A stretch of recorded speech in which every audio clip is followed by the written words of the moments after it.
Bem, boa tarde, meu nome é Sandra Benique, eu sou Guarani Andeva, de origem Mato Grosso do Sul.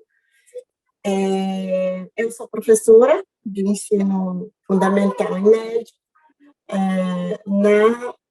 na comunidade Guarani de Boa Esperança, no Espírito Santo. Eu trabalhei durante 7 anos dando aula. Nunca tive experiência de dar aula para o ensino médio, mas a minha formação é para esse nível, na verdade. E a minha formatura acadêmica, como a minha graduação, foi numa licenciatura em cultural indígena do sul da Mata Atlântica. Primeiro licenciatura que ocorreu em 2011, pela Universidade Federal de Santa Catarina. E aí, como eu estava fazendo alguns trabalhos sobre educação guarani, e eu estava na escola, eu fiz a minha monografia sobre isso, falando sobre o olhar distorcido da escola sobre a educação guarani, que, na verdade, é o meu foco, né? Então, eu sou... E depois disso, eu fui fazer mestrado, né? Em 2016, eu comecei meu mestrado em Antropologia Social pela Universidade Federal do Rio de Janeiro, né? Pepe Gás, né?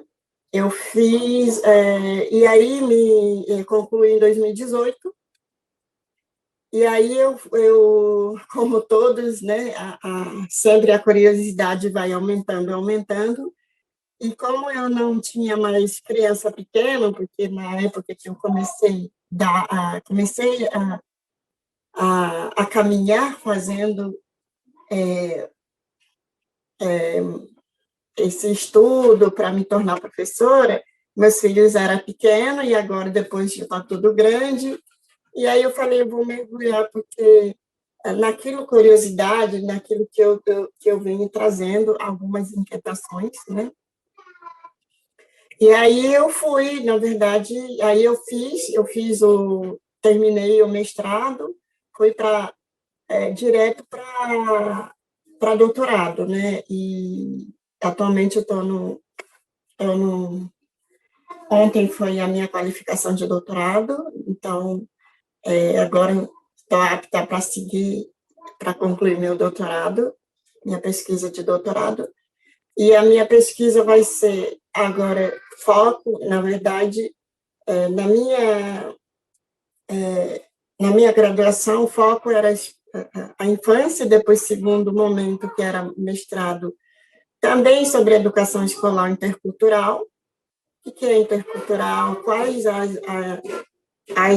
as medidas são tomadas nesse período, a partir da minha experiência, né? E depois, aí uma parte eu falo sobre as mães, né, das mulheres, não dá para separar as mães da infância. E aí agora eu falo sobre as mulheres, especificamente da aldeia Porto Lindo, na qual os meus pais moram, né, no Mato Grosso do Sul, município de Japorã. Então, meu doutorado vai seguir na linha sobre as mulheres, né?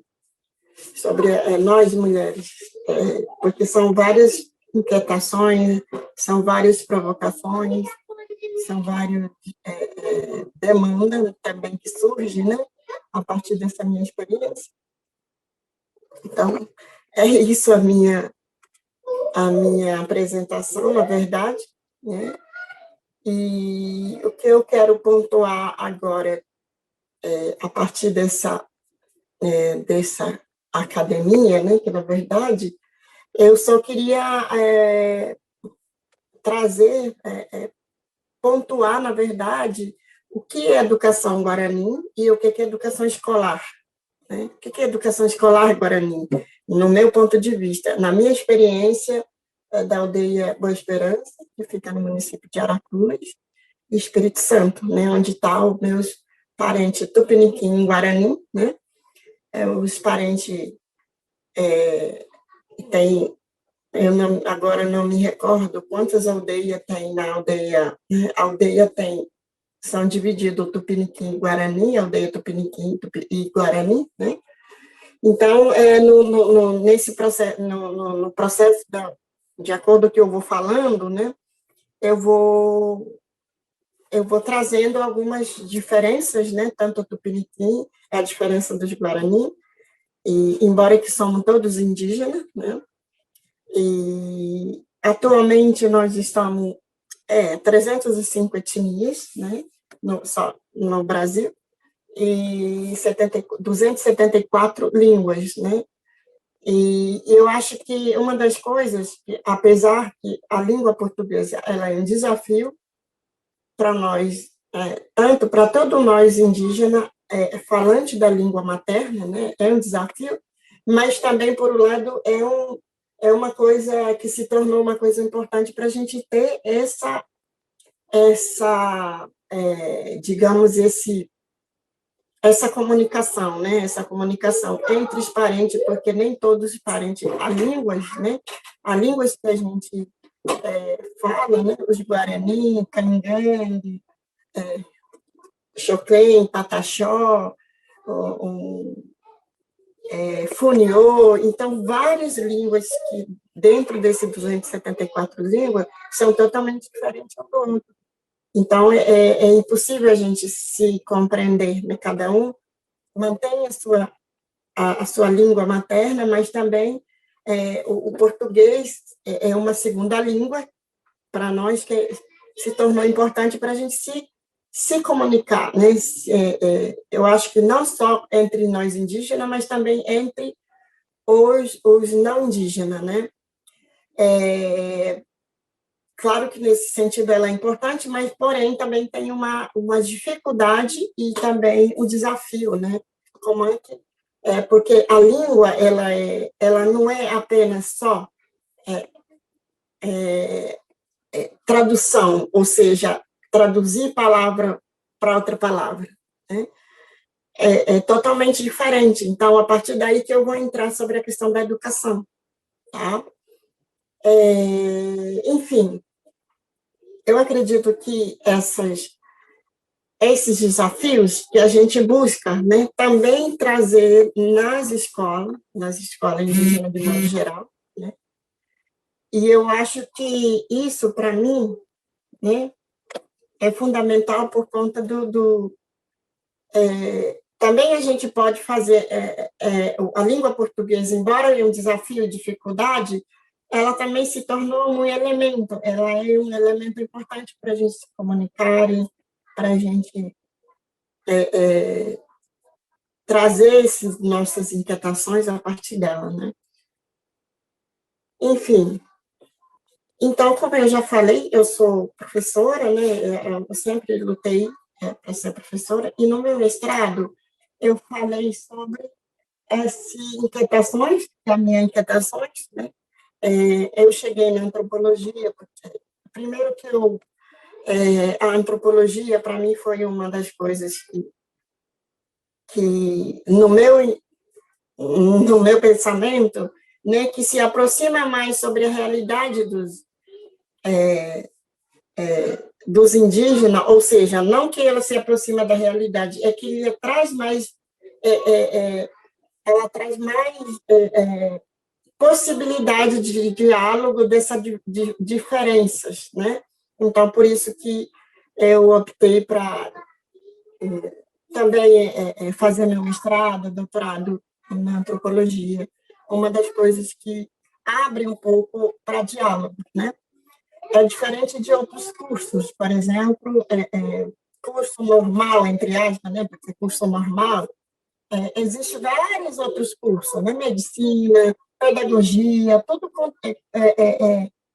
que existe, né? Esses cursos que existem, eu não estou dizendo que ela não é importante, eu estou dizendo que, para mim, a licenciatura foi uma das coisas que abriu esse meu olhar para poder enxergar além do que aquilo que a gente está fazendo, né? Por exemplo, outros cursos, como eu falei, outros cursos de pedagogia, de, todos os cursos, né? Eu ouvia dizer, né, meus parentes, alguns parentes que fizeram esses cursos,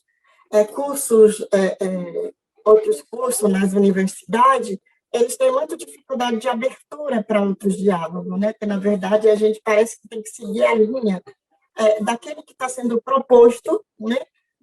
Naquele espaço, para a gente aprender, né? Não existe aquela questão de trazer, né? Por exemplo, nós, né? A licenciatura, ela foi uma das coisas muito importantes que traz esse formato de a gente se apresentar também enquanto mulher, enquanto indígena, enquanto acadêmico, enquanto pensadores, enquanto saber. Então, ela traz esse abertura, digamos assim, né?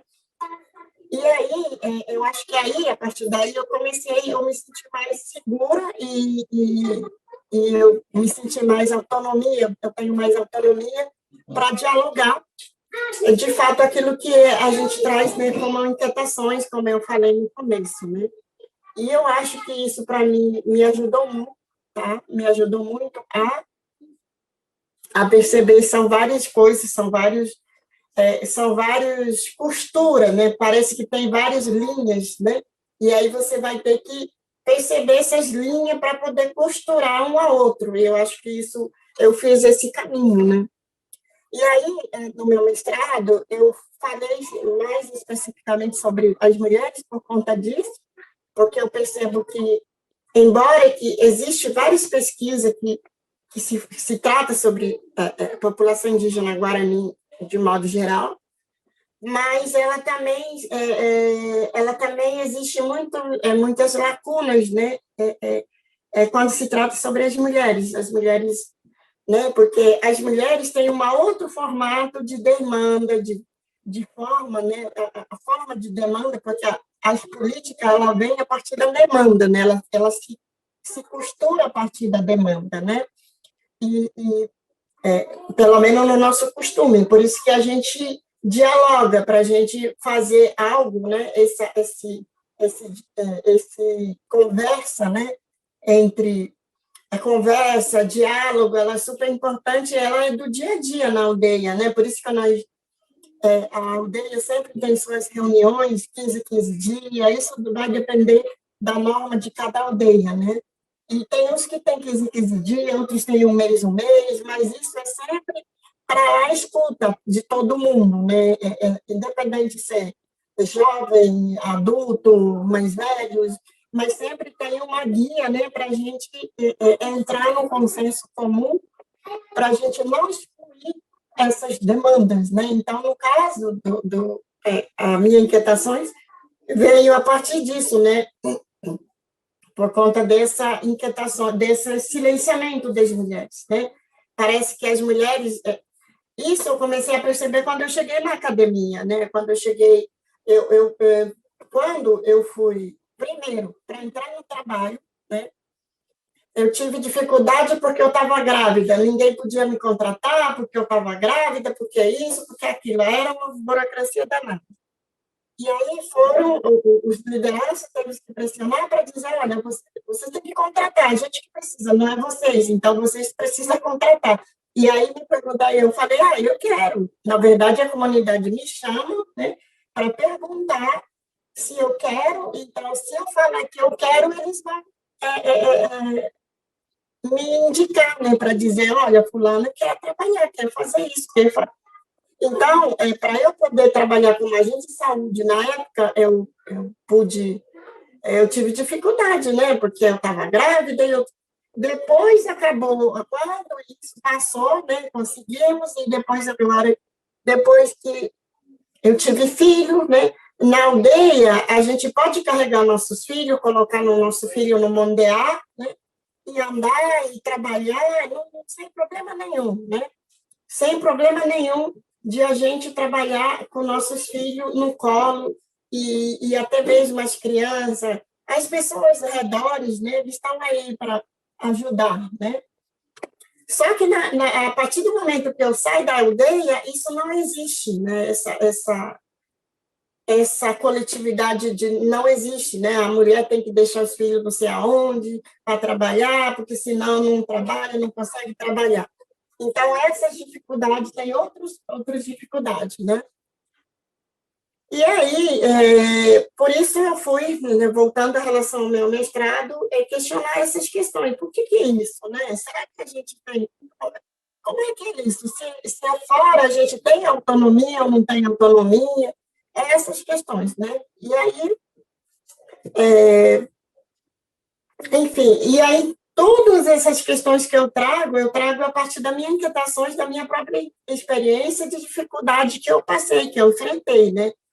Então, voltando à relação à questão da educação escolar, eu vou começar a pontuar algumas coisas que eu acho super importante a gente pensar, né? Sobre as questões. Então, sempre eu costumo dizer e citar a minha experiência, a minha vivência, o meu ponto de vista a partir dela, né? Da minha experiência mesmo. Então, eu vou citar mais assim, a minha experiência do que autores, porque autores, algumas, claro que eu também eu pude observar, eu pude ler, eu pude interpretar alguns autores, né, que falam sobre educação, sobre interculturalidade, sobre várias outras coisas, né, que eu acho que é super importante, ajuda a gente a perceber a nossa realidade, mas não é uma coisa que eu coloco, não que eu desmereço, mas não é uma coisa que eu coloco como prioridade. Eu coloco isso como, eu coloco prioridade como a minha experiência, né? A minha experiência que eu coloco como prioridade. Né? Então, para começar, o que é educação escolar indígena? Né? Que hoje todo mundo fala educação escolar indígena e existe educação indígena. Né? Então, como eu falei, né? E aí, como a educação escolar é uma coisa, né, que a educação escolar ela vem de fora, né? Com outras normas, com outras regras para indígena, para a aldeia, né? Para a aldeia. Que cada aldeia hoje em dia tem suas escolas, né? E a educação indígena, ela é de cada comunidade, ela é de cada grupo, né? De cada grupo, de cada aldeia. Isso vai depender também de cada aldeia, como é que cada aldeia se organiza, e depende também, vai depender de cada etnia, de cada língua. Isso é uma outra questão, né? Que eu acho que eu vou focar mais sobre a educação escolar guarani, na qual onde eu tenho experiência, e educação guarani. Né? A educação guarani, na verdade, né, educação guarani é um processo de, de vida guarani, né? A forma que o mundo, os guarani vê o mundo, a forma que elas entendem o mundo. E cada um vai ter, cada aldeia vai ter a sua forma, a sua própria de organização, a sua própria de pensar o mundo, a forma de se organizar, a forma de... Então, tudo isso, ela não é o momento, ela é a vida guarani, né? Então, essa vida guarani, ela é diferente de várias outras coisas. Por exemplo, né? Nós, Guarani, e de modo geral indígena, ela tem essa tradição oral. O que vale é a prática. Né? Então, essa produção de conhecimento Guarani, que é importante só para os Guarani, muitas das vezes ela não é importante para os outros, para o outro não Guarani, digamos, independente se para outros indígenas ou para outra não indígena também. Né? Isso vai ser importante só apenas para nós, Guarani. Né? Então, aí que está a questão. Aí, a educação escolar guarani, me parece que chega numa aldeia, numa comunidade, independente do lugar, ela chega para capturar, ela chega lá para colocar as suas regras, as suas normas. Né? Aí que está a questão, os desafios. Né? Eu não estou dizendo que isso é tudo ruim. A questão é que ali tem que haver respeito, né? Que muitas das vezes não existe respeito. Por quê? Porque o sistema escolar, ela é de fora, ela vem da Europa, ela é ocidental, ela não foi criado ali juntamente com a comunidade, né? Então, por isso que, e muitas das vezes, esse sistema, ela já vem excluindo, ela já exclui aquele que não se adequa de acordo com o sistema branco, né, hegemônico. Essa que é a questão, né? Então, agora, educação guarani é um processo, é outra forma, como eu falei. Então, eu acho que aí está o conflito, né? E muitas das vezes esse conflito, ela é infinito, nunca vai ser, não vai ter fim. Por quê? Porque tanto a educação escolar, ela, em vez de somar, para fortalecer os Guarani, ela vem para impor, né? Para impor e não soma com os Guarani. Por quê? Porque isso é difícil. Então, aí que está a questão. Eu não estou dizendo, todas as escolas indígenas hoje, né, têm a sua proposta curricular, tem a sua, inclusive, tem as leis, né, que amparam esse direito dos indígenas, da educação escolar indígena, que os indígenas têm que ser, a escolar indígena tem que ser diferenciado, específico, bilíngue, né, intercultural, comunitário. Tá, tudo isso está ali no papel. A questão é fazer a prática, praticar isso. Porque prática é diferente da teoria, né? Então, a prática requer mais outras demandas, né? Então, eu acho que é a partir daí que está a questão. Por exemplo, quais demandas que hoje eu percebo que é fundamental e é bem crítico cada vez mais, que a escola não dá conta, né? Por exemplo, quando se trata do conhecimento,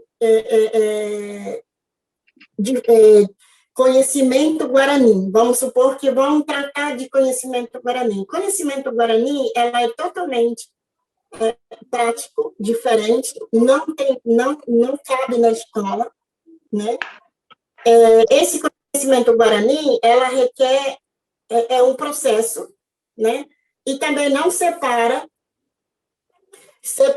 por tempo, né? Na verdade, o que vai requer o tempo que, assim, na verdade, não separa o tempo, ela é organizada de acordo com o tempo, por exemplo, de jovens, né? As crianças, a grávida tem um momento, a grávida, né? Quando tem grávida, né? A grávida tem outro processo de se alimentar, tem outro processo de se comunicar, a forma de estar ali, a forma de todo esse processo que é específico dela, né? Na verdade, é o respeito, a forma que vai se organizar para o futuro.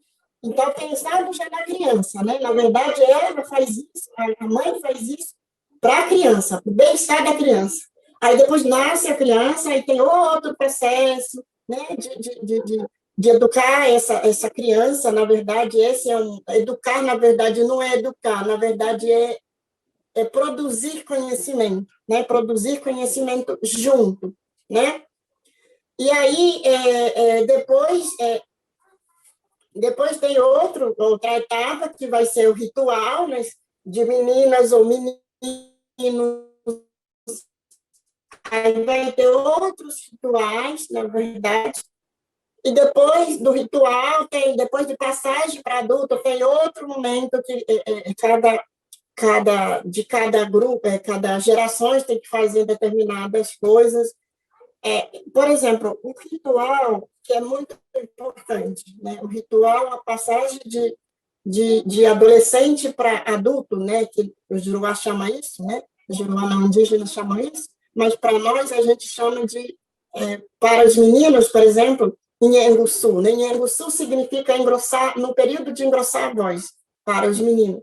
As meninas, a gente chama de icunhataim rare, ou a gente chama de, no período de sangrar, uburare, né? A gente sempre chama isso. E cada grupo chama de um jeito, mas é a mesma coisa, né? Que, no caso, as mulheres, quando estão no período menstrual, primeira menstruação, tem outro ritual também. Então, esse momento é muito importante. Para as mulheres, tem esse momento de primeira menstruação, depois já vem aquele ciclo, né, do período menstrual, que vai ter tem várias regras que a gente, por exemplo, a gente não pode comer coisa salgado, doce, a gente tem que cuidar da alimentação, a gente não pode sair no sol quente, a gente não pode sair no lugar que tem muito vento ou que tem muito frio, ou a gente não pode sair no lugar que a gente vai se estressar, ou as pessoas vão estressar a gente. Então, por isso, a gente se recua nesse período menstrual. Para a gente, isso é muito importante para a questão da saúde da mulher, né? E aí, isso é uma questão. Aí, para os meninos, né, quando faz esse engrossamento de voz, que a gente chama, né, no período de engrossar a voz, eles vão aprender a lidar com Ijara. O que é Ijara? Ijara, para a gente, é o espírito das coisas, né? Os meninos, eles vão, por exemplo, quando eles vão caçar, ou vão para a mata para tirar uma árvore para fazer casa, porque eles também têm que aprender a fazer casa, construir a casa coletivamente nesse período. E aí, quando eles vão para fazer essas atividades na mata, independente de vai caçar, ou vai trazer árvore, ou vai plantar, ou vai pescar, ou vai construir uma roça, vai fazer casa, independente do que eles vão fazer ritual para pedir para o Jara. E Jara quer dizer aquele espírito da árvore, espírito da caça, né, dos animais, espírito da pedra, todas as coisas para nós tem Jara, tem espírito, né? Seu espírito. Seria espírito, né? Não sei como que Jara traduziria, então, até isso a gente já tem dificuldade para traduzir. Então, esse Jara, né, que, na verdade, eles é um conhecimento que os próprios meninos vão produzir esse conhecimento, pedindo para o Jara, respeitando como é que vai ter que chegar para o rio. O rio, por exemplo, é muito importante para a gente. Água nascente, se eles vão buscar água, eles vão ter que respeitar aqueles Jara em torno, eles têm que saber lidar naquele lugar, porque aí tem todas as explicações por que eles não podem desrespeitar esses jaras, né? E aí o que acontece? Isso tudo é muito prático, é muito real, isso é educação guarani, que é super importante para nós guarani. A questão é que hoje tem muitas aldeias, não tem mais rio, não tem mais mata, não tem mais nada, não tem mais nada. Por exemplo, no Espírito Santo, no lugar que eu morei muito tempo, que eu dei aula, e só tinha eucalipto. Só tinha eucalipto, e a água que tinha, né, nascente, que tinha perto da aldeia, secou, e aí só tem água que vem a própria do Juruá manda para a gente água encarnada, né? Água da torneira. Então, a gente, e no verão, faltava muita água, né? E tem praia perto, né? Então, é impossível você produzir seu conhecimento ali. É impossível porque não tem mata, não tem rio, não tem pássaro, não tem mais nada, né? Não tem mais, não tem nem como plantar, porque tem algumas aldeias hoje, né? Depois da retomada de ocupação de terra, na verdade, hoje tem mais possibilidade, né? Mas antes não tinha nada porque o eucalipto zerou a mata, principalmente perto da aldeia, né? onde está as aldeias. Então, Aracruz Celulose, né, na verdade, fica dentro do município de Aracruz,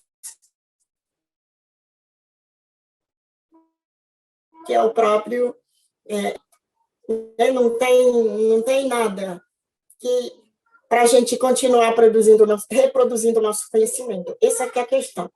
Aí, voltando à relação à escola, a escola está lá, a escola está aí, né? Só que a escola, outro exemplo que eu quero falar, né? Nós podemos falar sobre isso na escola? Podemos sim, o que a gente está fazendo, teoricamente, né? A gente fala, tem que respeitar isso, tem que respeitar aquilo, só que a gente está lidando com o humano, criança, infância, né? A gente está trabalhando um projeto a gente está trabalhando, projetando o futuro, né? Projetar futuro não é só teoricamente, também requer prática, né?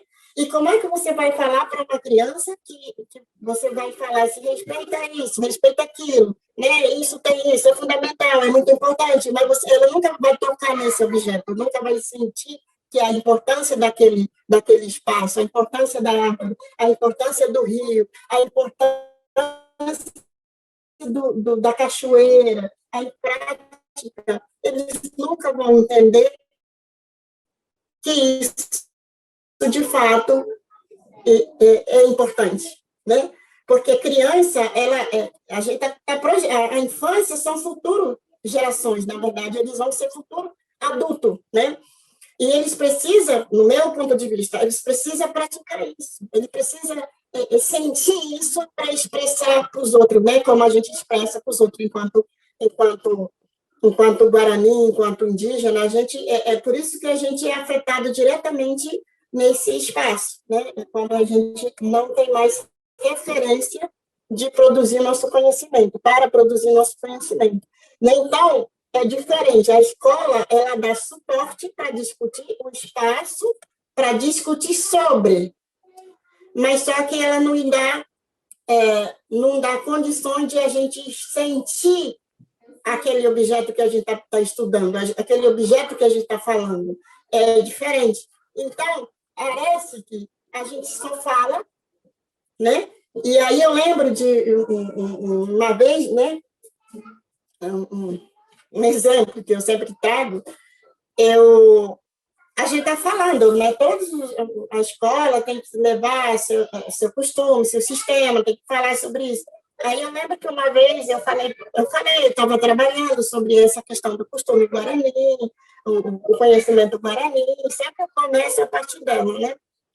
E aí eu lembro que, como no nosso costume guarani, as meninas, quando vem primeira menstruação, ela precisa ficar, né, nos cuidados dos pais, da família, né? Isso está em acordo, né? Está na proposta curricular, né? E aí, quando veio uma aluna minha, que está menstruada, realmente veio primeira menstruação, aí veio o pai, me avisou e falou que a minha filha não vai poder vir tantos meses, porque ela precisa ficar em casa, né? Para fazer, para ela construir, produzir o seu próprio conhecimento, né? A partir desse processo, né? Que é outra etapa, né? E aí, o que acontece? Quando essas meninas ficam nos cuidados da família, dos pais, a escola vem e disse o seguinte, olha só, você precisa dar conta dessa criança, faz uma atividade, uma tarefa e manda para ela. Quer dizer, nesse período, aí tem várias coisas, né? No caso, como se falasse aquele conhecimento de cuidar do corpo, da família, não tivesse importância nenhuma para a escola, então a escola tem que invadir aquela família para dizer essa é melhor para vocês, né? Pelo contrário, aquela é importantíssima para os Guarani, aquela é importante para as meninas Guarani, para a família Guarani, aquela é importante, aquele é conhecimento. Então, não faz sentido nenhum eu fazer tarefa e mandar para eles. Quer dizer, qual sentido faz? Né? Não tem sentido nenhum.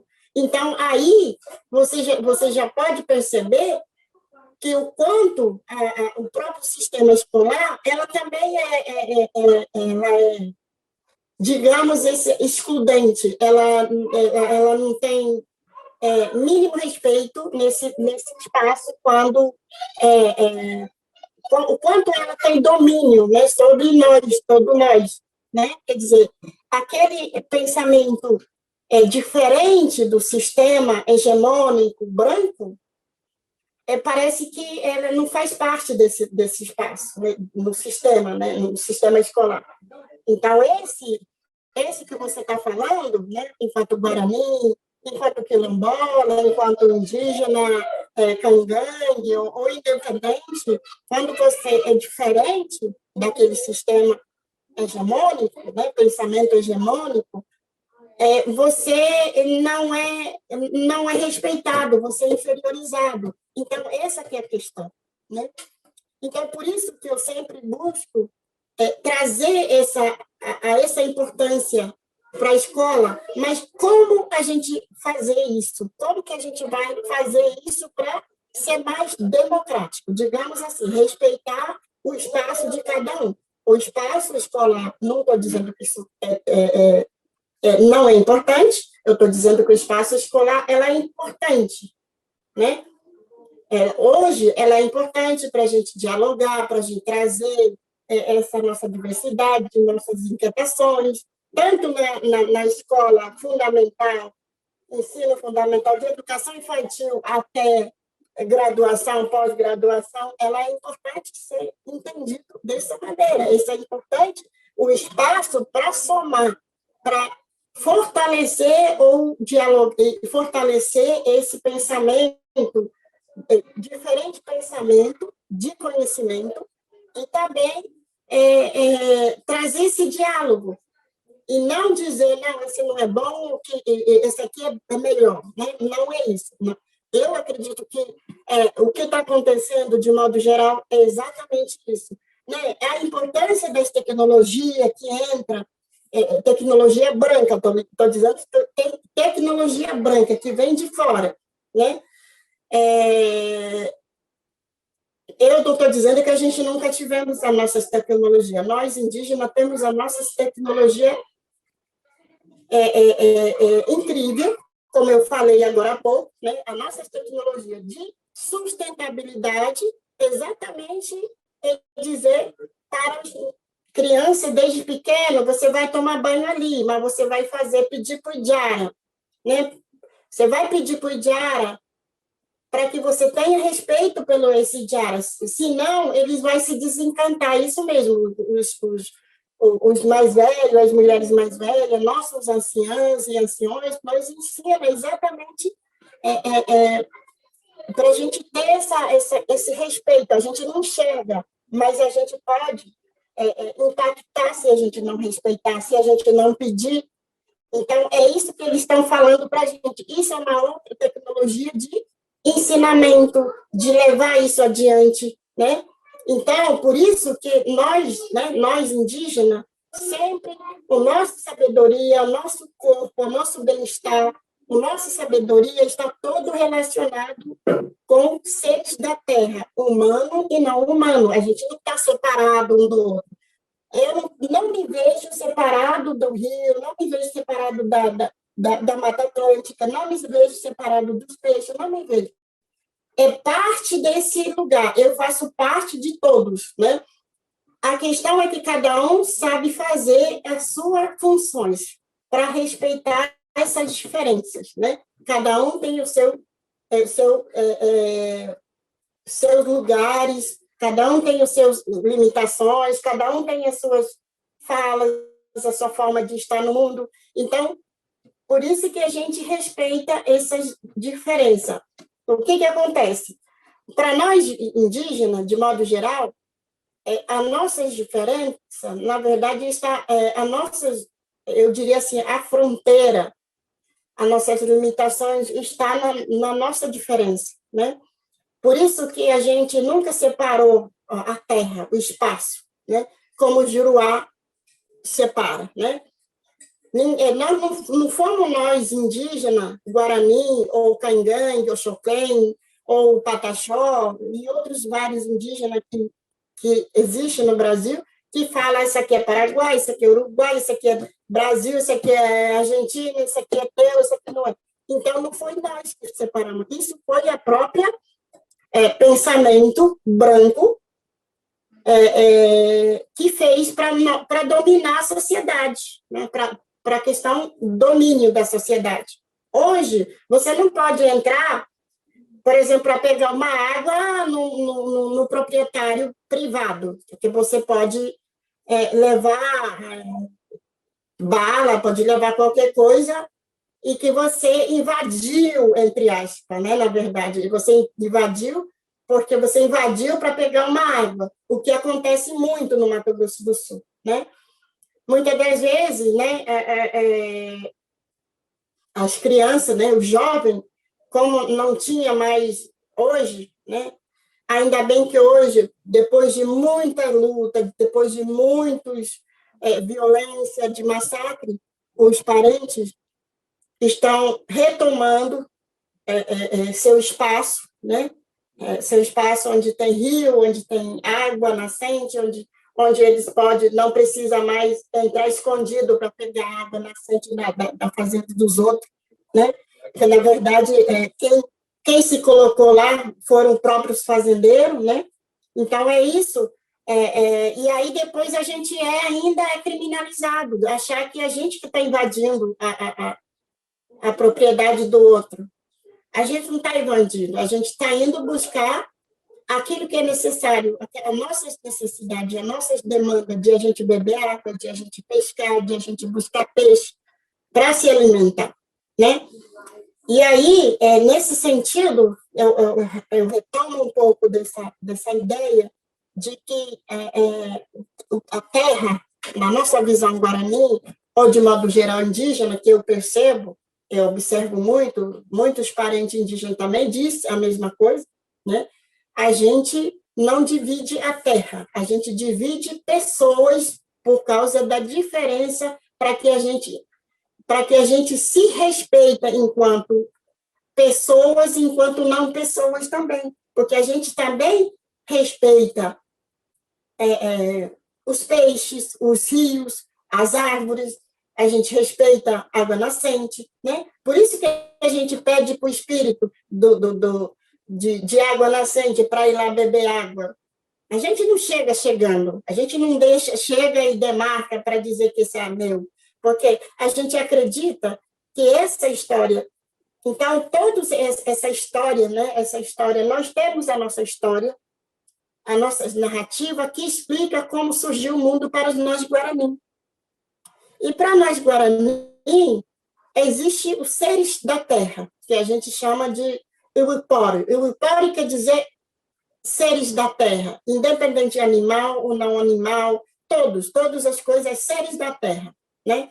A gente se vê como todos.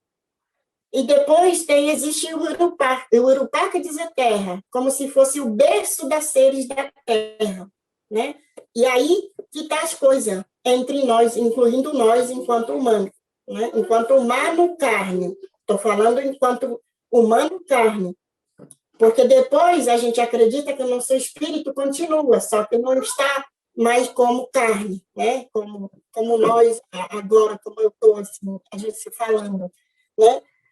Então, eu acredito que é nesse sentido, né, que a gente tem muito mais além, né, esse saber para a gente permanecer, a gente continua produzindo, mantendo o nosso sistema, nosso olhar, nossa forma de viver, né? Ela requer várias outras coisas, inclusive não humano, né? Seres da Terra, todas as outras coisas não humano, né? E humano também, a gente depende um do outro. Então, por isso que a gente tem essa percepção de que é importante a gente preservar, né? Mas preservar de fato. Não é preservar, cercar uma parte e tirar todos o humano dali, que necessita disso, e dizer que aquela ali é preservação, enquanto o outro enquanto outro espaço, existem várias outras queimadas, né? Derrubar árvores, isso, aquilo. Só aquela ali que está preservado, mas você... o que acontece muito, por exemplo, no Paraná, né? Existe uma reserva, né? Eu não estou dizendo que isso não é importante sim. Só que o que fizeram? Reserva ambiental. Tiraram todos os meus parentes, como se os parentes não soubessem lidar com isso. Quando a colonização invadiu nosso território, né?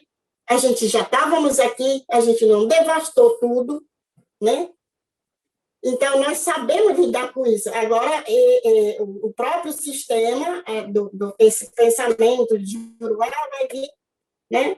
Cercar e dizer, esse aqui é reserva, e agora vocês saem daqui, todo mundo sai daqui, tira inclusive os meus parentes. E aí está reservando o quê? Não reserva a vida, não reserva nada, praticamente nada. Por quê? Porque só aquele pedacinho que está entre preservação, né? Preservação ambiental. Preservação ambiental não é só preservar aquela ali um pouquinho.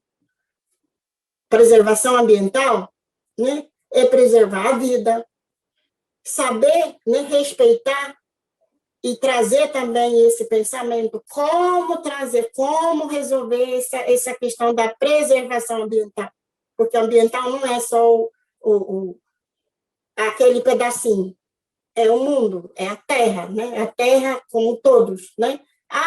O Paraguai pode fazer o que quiser, nós estamos no Brasil, quer dizer, que preservação que a gente está fazendo? A gente não está fazendo preservação da humanidade, a gente não está fazendo preservação dos seres da vida, seres da terra, né? Então, quer dizer, preservar um pedacinho e outro não, e parece que isso não é sabedoria para a gente. Para a gente, enquanto Guarani, não é sabedoria. Isso é exclusão, isso é desrespeito, como todos, pelo todos, né? Então, eu acho que mais ou menos isso que eu tenho a falar assim, sobre essa questão da preservação, né? Então, voltando à relação sobre a questão da educação atual, né? Atualmente eu não moro, não estou morando na aldeia, eu não acompanho a educação escolar indígena como questão, principalmente a educação escolar guarani, na qual eu atuei no Espírito Santo, né?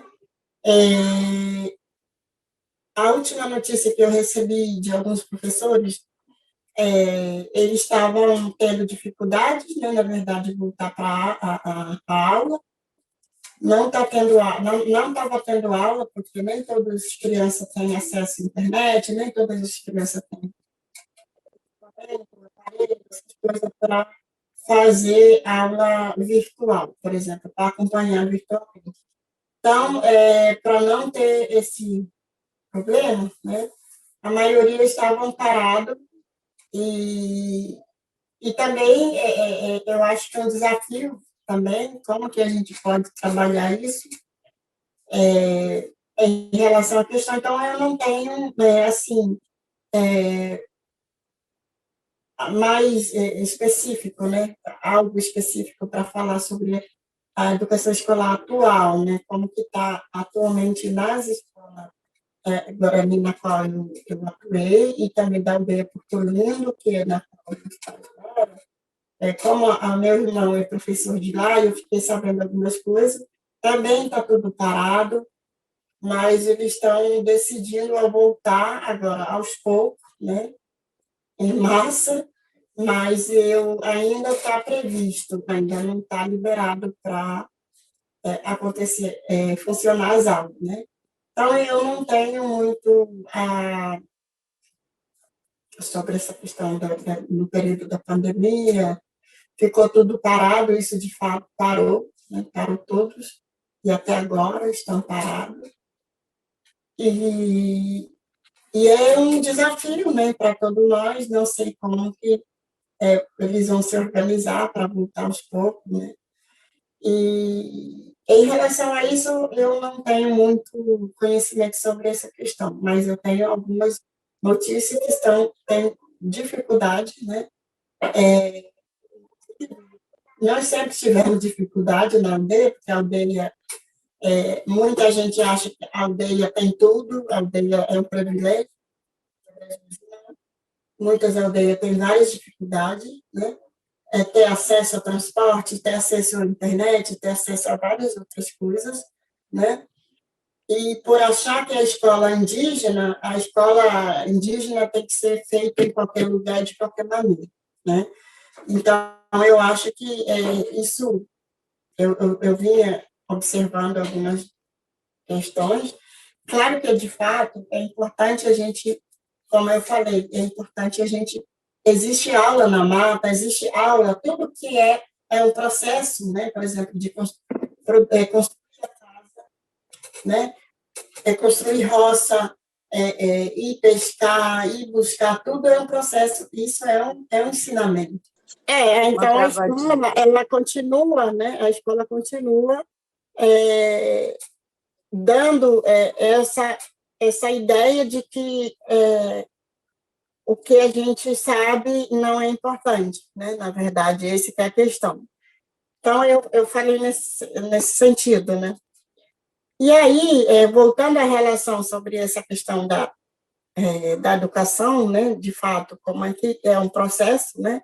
Então, são um processo longo, e para nós, Guarani, eu acho que a dificuldade exatamente veio por causa dessa escola, sistema, que tem próprio sistema, tem preconceito pela qual da diferença, da diversidade, né?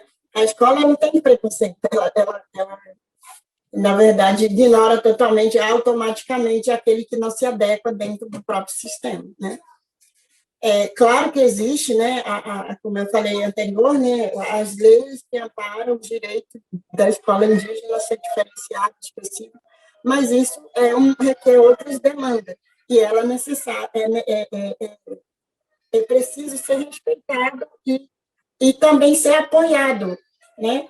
Então, muitas das vezes, nós temos várias dificuldades, né, de como nós temos esse direito de transporte, de internet, muitas aldeias não têm internet, e como é que o próprio professores eles vão buscar outras formação para ter essa informação de fora, do mundo lá fora, porque a gente tem que também acompanhar o mundo lá fora, a gente precisa, porque a gente está inserido agora, a gente não está isolado na mata, no meio da mata, cheio de rio, cheio de peixe, cheio de mata, cheio de caça. Não, a gente não está isolado, a gente está no meio, a gente está passando a mesma dificuldade que todos aqueles que têm, aqueles que são excluídos, de fato, de uma sociedade que hoje a gente temos, né, vários outros excluídos, que a gente precisa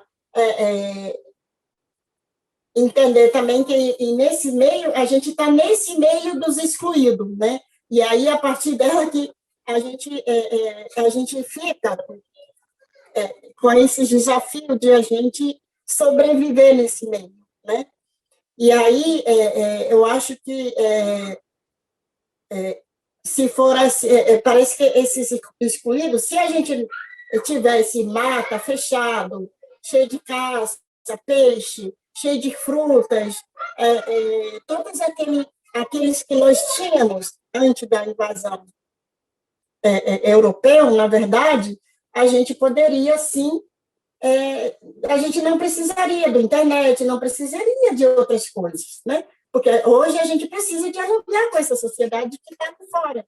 Mesmo que não sendo indígena, mas a gente precisa entender, a gente precisa compreender o que está acontecendo, então a gente não tem esses apoios, né? A maioria dos aldeias está lá na mata, mas aí não sabemos como é que a gente está na mata.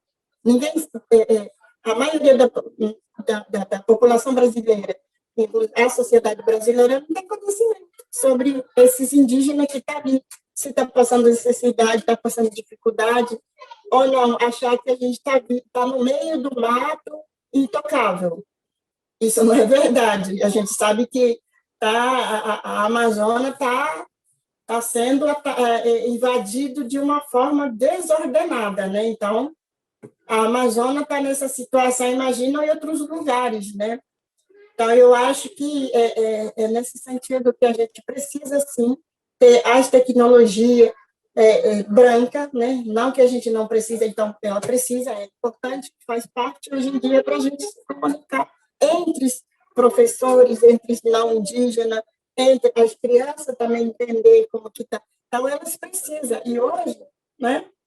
Ela é necessária, inclusive, para saber sobre a questão da pandemia. O que é pandemia? Como que a gente tem que se organizar? Como que a gente tem que se preparar para essa pandemia? Então, tudo isso a gente precisa dessas informações, né, corretas, né, digamos assim. Então, para ter informação correta, a gente precisa de outros meios, né, de a gente ter essas informações, né? Então, eu acho que,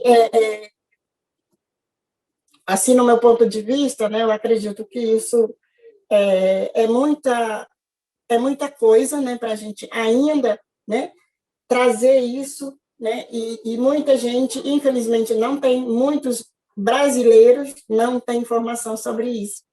E acham que todos os indígenas estão morando num paraíso, no meio da floresta intocável. Isso não é verdade, né? Nós estamos enfrentando também esses todos monstros, né? Do eucalipto, de celulose, né? E tem outras aldeias que estão enfrentando, na verdade, outras questões que por exemplo, digamos, esse monocultura, né? Então, é muito difícil hoje a gente não tocar sobre esses assuntos quando se trata sobre a questão da educação, né? Não tem como a gente não falar sobre isso para a gente falar sobre educação, né?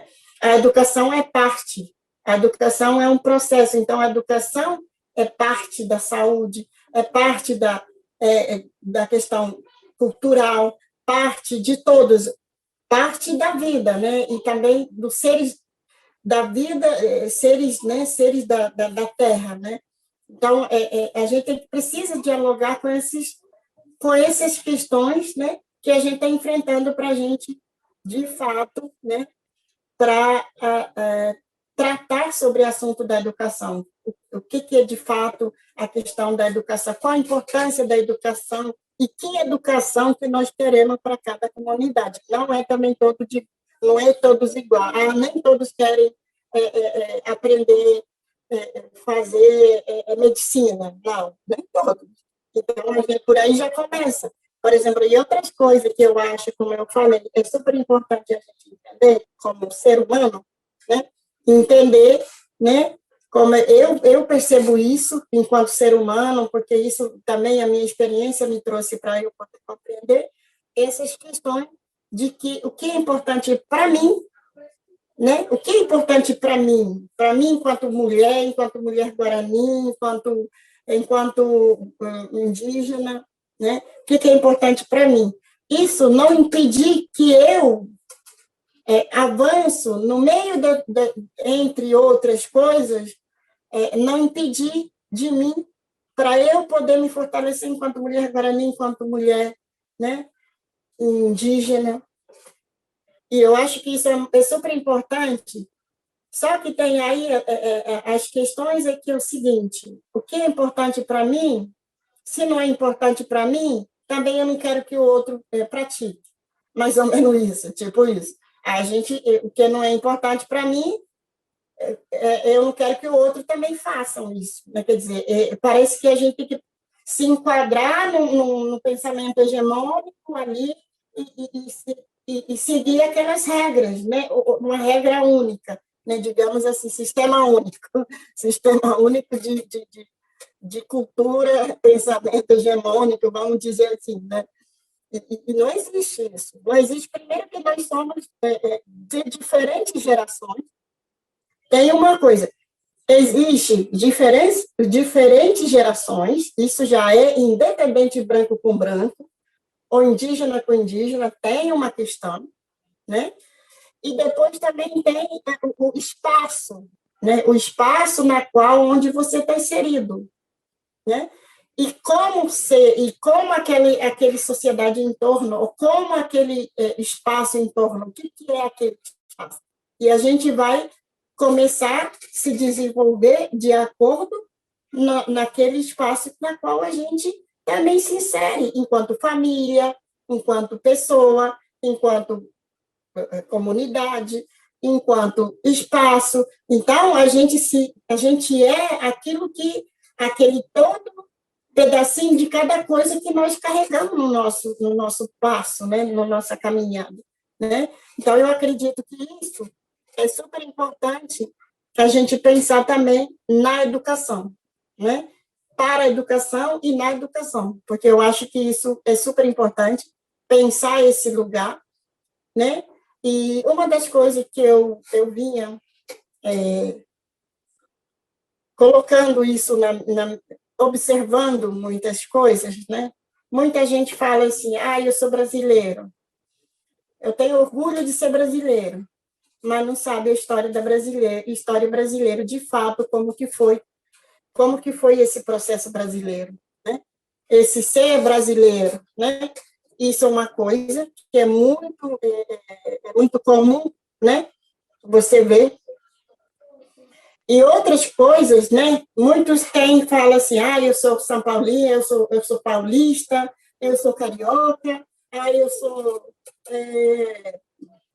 sei lá, lugar, né? Eu sou catarinense, eu sou gaúcho, mas só que gaúcho europeu, não se pensa como que foi esse processo de ser gaúcho, de ser carioca, de ser paulista. O que é aquilo, né? A gente não sabe.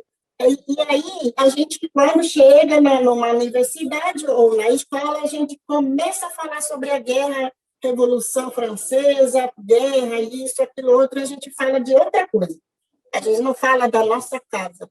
Como que foi, que guerra que aconteceu, quem que foi assassinado, como que foi. Ninguém sabe, ninguém, quer dizer, isso é uma coisa, parece que a gente nega, né? Nega totalmente. Isso é muito perigoso. Isso é muito perigoso, inclusive para nós. Por que a pandemia chegou aqui? Né? Por que a pandemia existiu? Porque a pandemia é a pandemia que realmente foi projetado para que a gente chegue nesse lugar, que a gente seja, que a gente é atingido. Na verdade, essa ideia, eu vou contar uma história, eu acho que só para finalizar minha fala, vou contar uma história que eu vivenciei quando eu era criança, né? No nosso costume guarani, existe o seguinte, existe dois tempos, né? No nosso costume guarani, tem dois tempos. Araimã, que seria tempo antigo, e Arapuaú, que seria tempo novo. E, no nosso entendimento, guarani, existe desencontro entre Arapuaú e Araimã, né? Eu me lembro, quando eu era criança, na aldeia Porto Lindo, eu vivia, não sabia falar português, não sabia, minhas avós, meus pais, minha família de lá não sabe falar português, não fala português. Nunca foram para a escola, né? Só as minhas gerações que foram na escola, começou a ir na escola, né? Então, na época, quando eu era criança, eu vivenciei isso, né? A minha avó, a comunidade, na verdade, se juntava na época do Tatatinã. O que é Tatatinã? É uma coisa que é intraduzível, não é uma explicação que só nós entendemos o que é Tatatinã, enquanto Guarani, né? E aí, Tatatinã é um algo muito sagrado, mas, ao mesmo tempo, respeitoso para a gente, enquanto Guarani, no período entre março e setembro, vamos supor assim, setembro. Por quê? Porque entre esse período, o Araimá está indo embora, né? Como se fosse indo embora. Araimá seria o tempo velho, né? Tempo antigo. E está chegando o tempo novo. Então, segundo os mais velhos, e as mulheres mais velhas contava a história para a gente, né? Falava que nesse desencontro existem tensões, né? Tensões no mundo, né? E esse Tatatiná que está levantando, né? Esse Tatatiná que como se estivesse circulando igual fumaça entre mundo, né? E esse Tatatiná é que está como se estivesse circulando e observando o comportamento nosso, enquanto humano e não humano, né? Dos seres da Terra. Aí, a gente, nesse período, nossos mais velhos e nossos mais velhos falavam assim, a gente não vai, para isso eles preparam plantações, vão plantar, vão colher nesse período. Nesse período, ninguém vai caçar, ninguém vai pescar longe, ninguém vai longe, né? Todo mundo só vai colher o que plantou, o que vai comer nesse período. Por isso que entre março e setembro, principalmente no mês de agosto, que se diz que é o mês mais tenso, né? Porque está chegando, Arapuiá começa em setembro, né? Ele falava que nesse período a gente fica recuado, a gente só ninguém vai caçar, ninguém vai fazer trabalho pesado, nem vai comer coisa pesada, né? Por exemplo, eu lembro que a gente comia batata doce, assado, né? Mandioca, assado, e, e, e às vezes, né, a gente comia outras coisas que é preparado em casa, milho, maipã, né, tipá, e várias outras coisas, comida leve, né, nesse período. Mas eles se preparam exatamente para isso, né, e a gente já tem esse ritual, né, desse período. E aí, falaram que essa tatatiná, todo ano existe esse tatatiná, né? E aí a gente se preparava, eu passei por isso, né? E à noite, né, os pais se juntam numa casa, numa pessoa mais velha, né? E faz uma fogueira enorme e em torno, aí eles vão contar a história. E assim, né, a gente nem ritual se fazia ali, na casa de reza. Era só contação de história, era conselho. Todo mundo ali no encontro falava algo que é importante, né? E não importante também, se falava algo não importante também.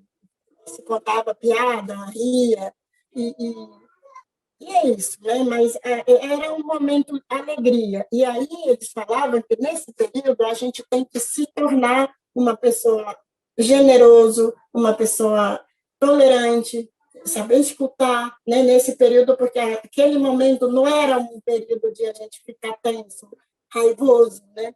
Porque eles falavam que todos os animais estavam tensos nesse período. Todas as coisas, seres da terra, estava tudo tenso. Então, por isso, a gente tem que manejar o nosso corpo, o nosso espírito, nosso né?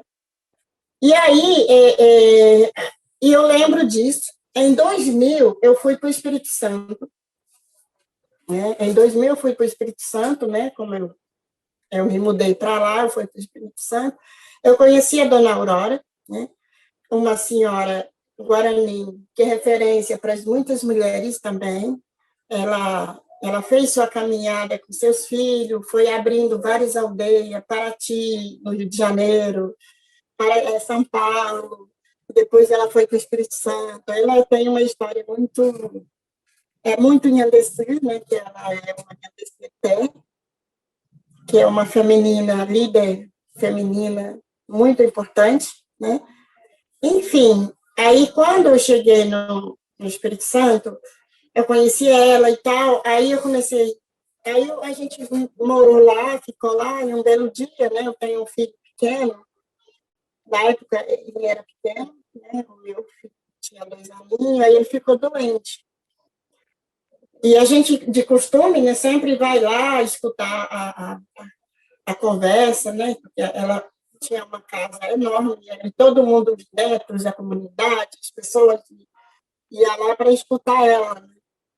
Aí um dia eu levei meu filho, porque estava doentinho, aí levei, cheguei e falei com ela que para ela fazer no meu filho, que meu filho não estava bem. Aí tá, eu escutei ela contando histórias, sonhos e tal. né? E aí, quando... aí eu fui, levei meu filho, aí ela começou a fazer ritual e tal, e aí ela falou para mim, ela virou e falou para mim, minha filha, né, não, minha neta, ela me chamava de neta, minha neta, eu quero que você escuta bem e o que eu estou falando. Ela falou para mim que as mães precisam cuidar bem e alimentar bem os filhos a partir de antes, né, a partir de hoje. Adiante para frente, né, ela fala assim, mais para frente, vocês vão encontrar várias coisas, doenças, que vai vir várias doenças para vocês, para essas gerações novas, né? Que seria, falando do meu filho, né? Ele falou assim, você precisa cuidar bem da alimentação dele, e ensinar ele para ele saber lidar das doenças que virão, né? E aí ela virou e falou para mim, a Tatatina, a Tatatina que vinha, hoje não veio mais. A Tatatina está ausente hoje, então a gente não sabemos mais o que vai acontecer, porque a doença, né? Aí, a Tatatina daquele, quando era criança, que a gente fazia esse ritual, ela está falando da Tatatina daquele. Ela falou, Tatatina não está vindo mais, a Tatatina está ausente. No lugar da Tatatina, hoje, existe Tatatim, que é fumaça. Fumaça com maracruz celulose produz. E ela falou assim, direto, ela falou, com maracruz celulose produz. E essa fumaça está no ar. Essa fumaça é tóxico. Essa fumaça, se vocês não cuidarem bem dos filhos, não alimentar bem os filhos, vocês vão... provavelmente, essa fumaça vai sufocar muita gente. Ela falou para mim, vai sufocar muita gente. E aí, eu nunca levei, assim, nunca esqueci disso, mas também, nunca levei também isso, nunca imaginei que nós chegaríamos hoje nesse período da pandemia de coronavírus, né? Quando veio, primeira vez, aconteceu essa pandemia que veio, que deu mesmo para a gente entender que está acontecendo isso, eu lembrei disso. Então, nós indígenas, né, nossa sabedoria, ela sempre vinha alertando para não acontecer esse pandemia. Na verdade, a pandemia, ela foi projetado exatamente pela fumaça, fumaça que, digamos assim, fumaça de celulose, que ela falou isso para mim. Agora, o que está ocupando do lugar da Tatatina é o Tatatim, que é a fumaça, mas essa fumaça não é sagrada, essa fumaça é produzida pelo homem branco. E essa fumaça, ela é tóxica, né? Ela pode sufocar todos nós, e muita gente vai sufocar muita gente. Então, ela que nunca estudou, ela que nunca foi para a faculdade, mas ela sabia, e ela sabe, né? Então, eu acho que, voltando à relação do conhecimento, do saber, né? Quando a gente fala, você tem que pedir para o Idiara, você tem que fazer ritual para pedir para a Idiara, exatamente é um processo de ensinamento educativo para lidar com o mundo, né? Como a gente lidar com o mundo. Então, eu acho que apenas são diferentes métodos, né? Diferentes métodos. Não é diferente, não é igual à escola ensina. A escola também fala sobre isso, né? Só que a escola fala teoricamente, mas ela não entra em ação, na prática, né? A escola também está dizendo isso. A escola também fala isso, que a gente tem que respeitar, a gente tem que preservar, a gente tem que juntar o lixo, a gente não pode jogar o lixo de qualquer maneira, porque o plástico, o vidro e outras coisas vai fazer mal para o meio ambiente. Então, tudo isso se fala também. A questão é que é diferente método, né? Então, eu acho que é nesse sentido que eu falo sobre essa questão, né? Do como isso a gente pode fazer, de fato, o espaço escolar, tanto o espaço espaço escolar, né? Como a educação escolar, mas também trazer essa educação guarani que, de fato, se equilibra. É um desafio, mas é necessário pensar sobre ela. Qual a importância?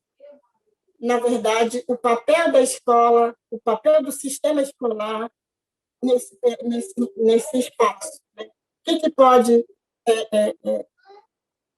o que cada um pode contribuir e colaborar entre, né? Porque não dá para separar também hoje, né? Não tem como a gente separar escola isolada e aldeia isolada. Não, a gente está junto hoje, mas é necessário que a gente equilibre, não dá para a gente desrespeitar o outro, né? Porque os dois são importantes. Mas como andar isso? Como a gente fazer isso, essa prática, né? Como desenvolver esse espaço, de fato, que dialogue e se soma, né? E não separa, não se divide. Então, eu acho que é isso. Enfim, muito obrigada, né, pelo convite também, e eu espero ter contribuído, né, na minha fala sobre essa questão, né, do debate que a gente sempre vem trazendo, e pensar, né, e perceber que nosso corpo não tá voando em cima, o nosso corpo está no chão, e ela é parte de todos, né? Independente do humano e não humano. Então, eu acho que é isso que é a questão. E muito obrigada.